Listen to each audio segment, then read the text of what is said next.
Hi, എല്ലാവർക്കും നമസ്കാരം.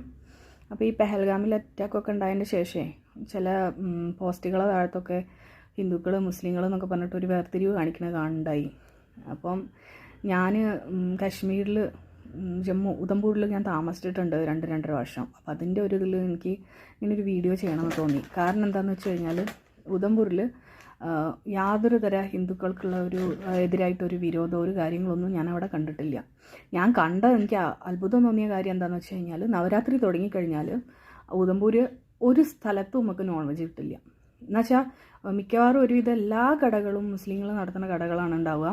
പിന്നെ ഈ ചിക്കൻ്റെ മീൻ്റെയൊക്കെ അതെല്ലാം അടവാണ് ഉണ്ടാവുക. 9 ദിവസം നമുക്ക് ഒരു നോൺ വെജ് ഐറ്റം പോലും കിട്ടില്ല. പിന്നെ അതേപോലെ ഉധംപൂർ ഞാൻ ഹോസ്പിറ്റലിൽ അഡ്മിറ്റ് ആയിട്ടുണ്ടായിരുന്നു. അപ്പോൾ അഡ്മിറ്റായ സമയത്ത് അവിടെ കശ്മീരികളുണ്ട്, എല്ലാ ഭാഷക്കാരും ഉണ്ട്. കശ്മീരികളുണ്ട്, ബീഹാറികളുണ്ട്, ബംഗാൾ എല്ലാവരും ഉണ്ട്. ആരും തമ്മിൽ ഒരു വേർതിരിവും കണ്ടില്ല. എല്ലാവരും തമ്മിൽ സഹകരിച്ചിട്ടും കൂടപ്പിറപ്പുകളെ പോലെ നിന്നിട്ടുമാണ് അവിടെയൊക്കെ നിന്ന് പോയിട്ടുള്ളത്. അത് പറയുമ്പോൾ തന്നെ കാശ്മീരിൽ പോയിട്ടുണ്ടായിരുന്നു. കാശ്മീരിൽ പോയിട്ട് ഒരു ഹിന്ദു ആണോ എന്നോ മുസ്ലിം അങ്ങനത്തെ ഒരു ചോദ്യം തന്നെ അവിടെയൊന്നുമില്ല. എത്ര സ്നേഹത്തോടെ അവരൊക്കെ നമ്മളോട് പെരുമാറണമെന്നറിയോ. പിന്നെ രണ്ടാമത്തെ കാര്യം, ഇതിപ്പം ഞാൻ താമസിക്കുന്നത് ഗുജറാത്തിലാണ്.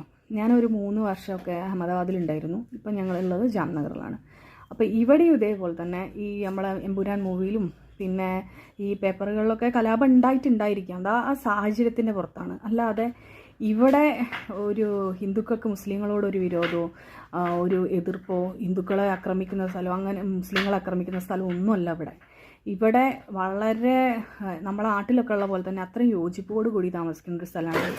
എനിക്കാണെങ്കിലും ഇവിടുന്ന് പെരുന്നാൾക്കൊക്കെ എനിക്കും ബിരിയാണിയും കാര്യങ്ങളൊക്കെ കിട്ടിയിട്ടുണ്ട്. എന്നുവെച്ചാൽ അങ്ങനത്തെ ഒരു പ്രശ്നം ഇവിടെയൊന്നുമില്ല. നമ്മൾ മാധ്യമങ്ങൾ ഇങ്ങനെ ഒരു ചെറിയ ഇഷ്യൂ കിട്ടും, ഇത് ഇങ്ങനെ വ്യാപിപ്പിച്ച് ഇവിടെ എല്ലായിടത്തും ഇതേപോലെയാണ് നടക്കുന്നത് എന്നൊക്കെ പറഞ്ഞു കഴിഞ്ഞത് നമ്മളെല്ലാവരും വിശ്വസിച്ചിട്ട് ഓരോരോ സ്ഥലങ്ങളെ അങ്ങനെ ഒരു രീതിക്ക് നോക്കിക്കാണേണ്ട ആവശ്യമില്ല. കാരണം അവിടെ ജീവിച്ച ആളെന്നുള്ള സ്ഥിതിക്ക് എനിക്ക് അങ്ങനത്തെ ഒരു ഫീലിംഗ് ഇതുവരെ ഉണ്ടായിട്ടില്ല. ഒരു വേർതിരിവ് ഇതുവരെ ഞാൻ കണ്ടിട്ടുമില്ല.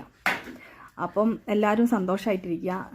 ജാതി മതം ഇതിനൊക്കെ പുറമെ സംസ്ഥാനങ്ങൾ വേർതിരിവിനൊക്കെ പുറമെ നമ്മളൊക്കെ ഇന്ത്യക്കാരാണ്, നമ്മളൊക്കെ ഭാരതീയരാണ്, നമ്മളൊക്കെ ഒന്നാണെന്നുള്ള ഭാവനയാണ് വേണ്ടത്. അപ്പോൾ അത്രയേ പറയാനുള്ളൂ. എല്ലാവരോടും താങ്ക്സ്.